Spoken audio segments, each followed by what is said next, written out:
Vyara sugar factory ખાતે તાપી જિલ્લાના તથા આજુબાજુના જે શેરડીનો પાક કરતા ખેડૂતો પોતાની શેરડી જમા કરાવવા અર્થે સુગર ફેક્ટરી ખાતે આવતા હોય છે. તેમાં તે પોતાના ટ્રેક્ટર તથા ટ્રકો સાથે લઈને આવતા હોય છે. આ ટ્રેક્ટર તથા ટ્રકોની અંદર પાછળ ઘણી વખતે લાઇટ હોતી નથી અને તે રોડ ઉપર પાર્ક કરેલી હોય તો અકસ્માત થવાનું ભય હોય છે.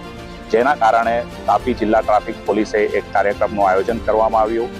એ કાર્યક્રમની અંદર તાપી જિલ્લા પોલીસ તરફથી અમે રેડિયમ પટ્ટાનું ડિસ્ટ્રીબ્યુશન કર્યું તથા અમે જાતે પણ એને લગાવ્યા અને આ ડ્રાઈવરોનું એક મીટિંગ લઈ અને તેઓને આ બાબતનો અવેરનેસ કાર્યક્રમ કરવામાં આવ્યું, જેની અંદર તેઓને લાયસન્સ સાથે રાખવાનું, સાથે ઇન્સ્યોરન્સ રાખવાનું, ગાડીના કાગળિયા સાથે રાખવાના, ગાડી પોતાની લેનમાં જ ચલાવવાની તે બાબતની સમજ કરવામાં આવી.